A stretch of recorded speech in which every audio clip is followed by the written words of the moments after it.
Welcome to the Bold Analysis, ladies and gentlemen, and thank you very much for your continued support in this channel.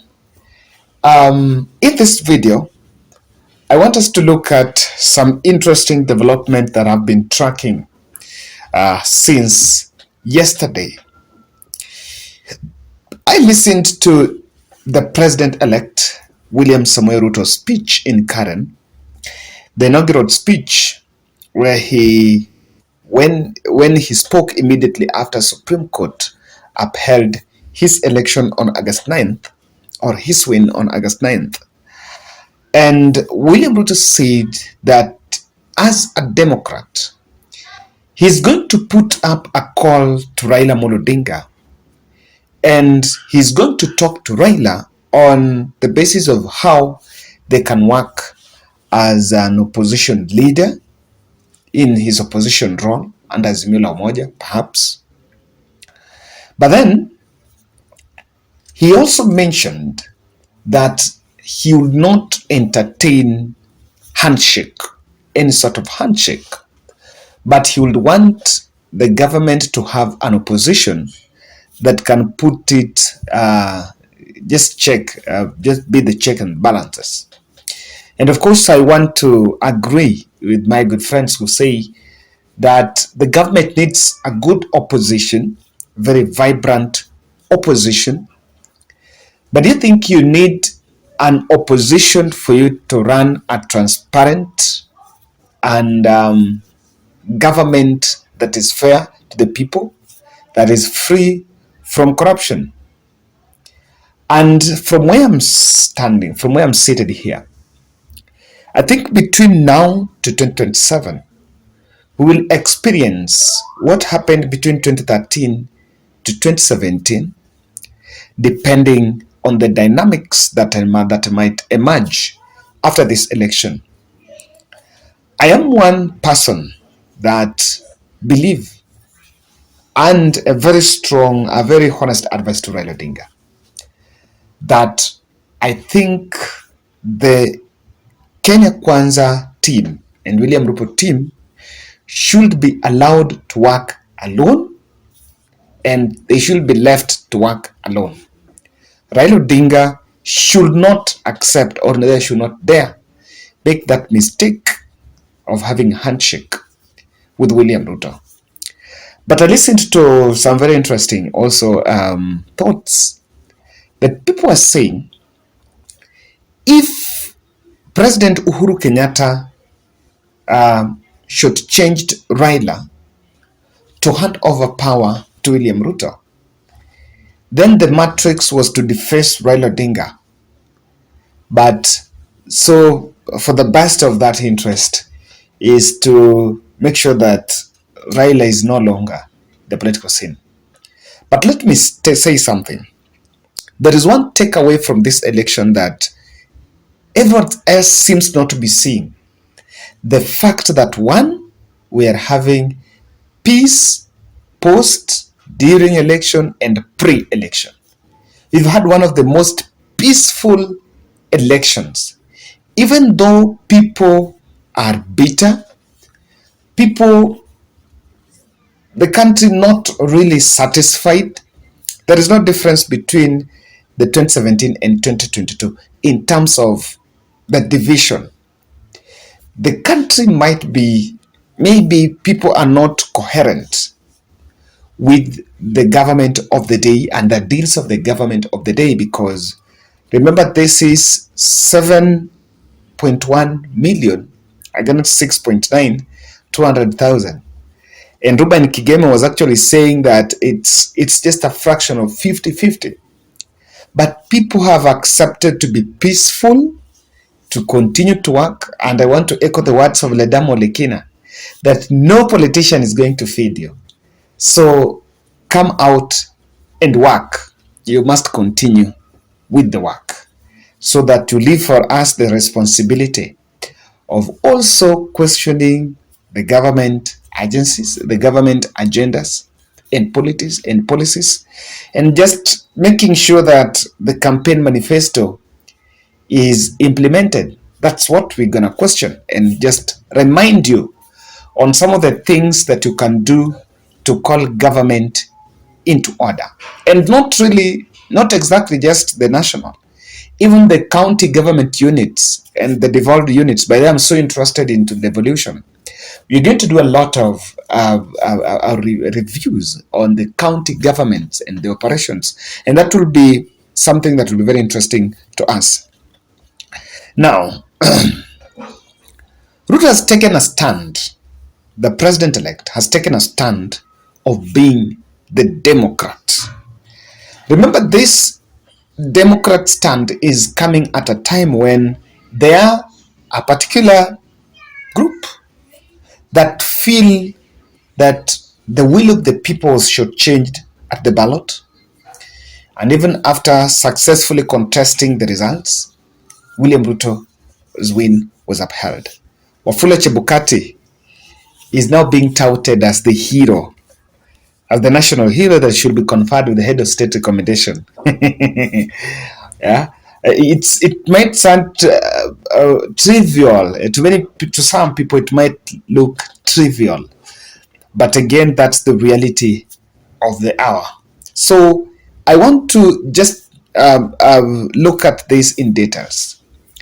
Why it is time for Raila Odinga to accept that should not work closely with William Ruto. And I want to say handshake so that they can, the Azimio la Umoja team can offer the alternative voice. Why that is very important? Because as I can tell you, there are rumors and of course there are calls for Raila to retire. And so I ask the question, Raila Odinga has done his best. In fact, if you look at social media, people are saying Raila is a good man that never just became the president. And even this election, no one is saying that he made a mistake. In fact, if you look at the discourse in social media and the way people are talking, it is more of President Uhuru Kenyatta and William Ruto face off. And Raila is a good man who maybe was surrounded by men who just used his fame. I am one person that believes that Raila is a man who, there are people around him that used his fame for their own benefits. Guys, I think there is something that I want us to look at, but kindly subscribe to our channel, click the notification bell, and like our video. I still say thank you very much on behalf of Sarah. Tomorrow, the 7th of September, we are going to discharge Sarah from Kenyatta National Hospital at 2 p.m. If you're within Nairobi, Team Bolt, I encourage you to join us. You can get in my WhatsApp number. I've decided not to share the number public now for some reasons, because other people are using to cyberbully.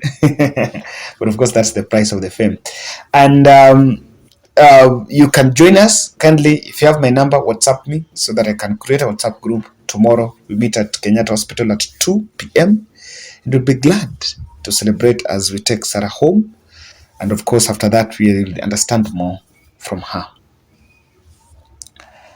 Avoid carrying the blame. Now, if Raila stays away and without such any sort of a handshake, I can tell you that we, the Kenyan voters, have given Ruto an open check for him to write. And there are many expectations. I'm going to look at that in my next analysis. If Raila stays aside, everything that will go south, no one will associate him and associate President Uhuru Kenyatta. Because one thing I have always known is if Raila have a handshake with William Ruto and the government of the day, he's part of that government of the day, most probably some factions can emerge within the circles of power, or can even be engineered by insiders of government to create a layer of perception that things are not right because of handshake. And remember, this is not new. In Uhuru Ruto, there was COVID, there was war in Ukraine, there were other external factors. But at the campaign platform, everything was framed in terms of handshake. And why this will be done is any sort of handshake, because the previous handshake produced Raila Odinga's candidature in 2027. Any sort of handshake now, Mr. Politician will still interpret it as a political move, survival, and of course, it can be understood in different contexts. So I think for this, I want to agree with people who say that we are in a democracy. Between 2017 and 2022, we did not have opposition. So now it's time for us to get it and do the work. Remember, Raila is also having, at this time, is now making his exit. By 2027 or in 2027, Raila's exit is now imminent. And for the better part of this time, I think so long as they can set an alternative voice, offer the alternative government as what was offered between 2013 and 2017, I can tell you that I'm one person that believe in 2013, Raila might have lost, but Raila won in 2017. That alternative government can help to thrive the voices of men like Kalonzo Musyoka, Hassan Joho, and the young leaders that have a chance to thrive. But the moment Raila glues himself with William Ruto, then I can tell you that the political careers of some of those leaders are doomed, because they will be left by no option but to join the government of the day. And when they are within, they can easily be managed. So I want person that believe that if I've seen people saying we may not going to vote, and if politics might be understood in future in terms of paying debts, the way the narrative was shaped between William Ruto and the Gema Nation, then Raila Odinga's strong supporters from Luo Nyanza have a debt to pay Stephen Kalonzo Musyoka. 3 subsequent elections. It's not a joke. If people pay debt, then that is it. And for that alternative voice to rise, I think Raila Odinga must establish alternative center of power away from William Ruto's government. And what about pushing for the electoral justice front? I know people have asked that it's time for Raila to be returned to us, to be returned to the shore of the lake, waiting to receive him in the shore of the lake.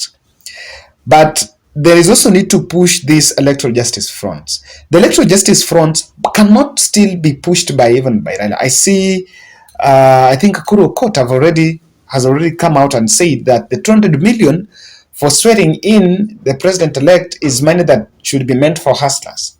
Now, there could still be other recommendations that are coming, the constitutional review processes, in terms of just streamlining some 1 or 2 things. Even 1 man, 1 shilling vote might still come back. In fact, if someone now wants, this is the time to bring 1 man, 1 shilling vote, you will throw all these politicians to campaign mood. And the push for that electoral justice front can only have energy, even if Raila is not active in it, but is not in government, because he's the face of justice. But I think this time around, it's time for other people to do it. I don't think it's time for Raila and the Railas to do it. It's time for other people to do it. Ruto starts from his own bearing. Now, with Raila home, William Ruto, because Raila has worked with President Uhuru Kenyatta in Uhuru too, of course it will be a bit of some advisory role that will play. And I think Ruto needs to start from his bearing, his own bearing. Looking at that manifesto, I was talking with my friend Kip, was saying that the manifesto was all about expenditure. the 50 billion fund expenditure. I'll build every road there expenditure. I'll create, the subsidy for maize for unga to shoot to 50 to 100 is expenditure. So I think it should be left to run that government alone, so that Kenyans will be allowed to make the good judgment. That's my bold.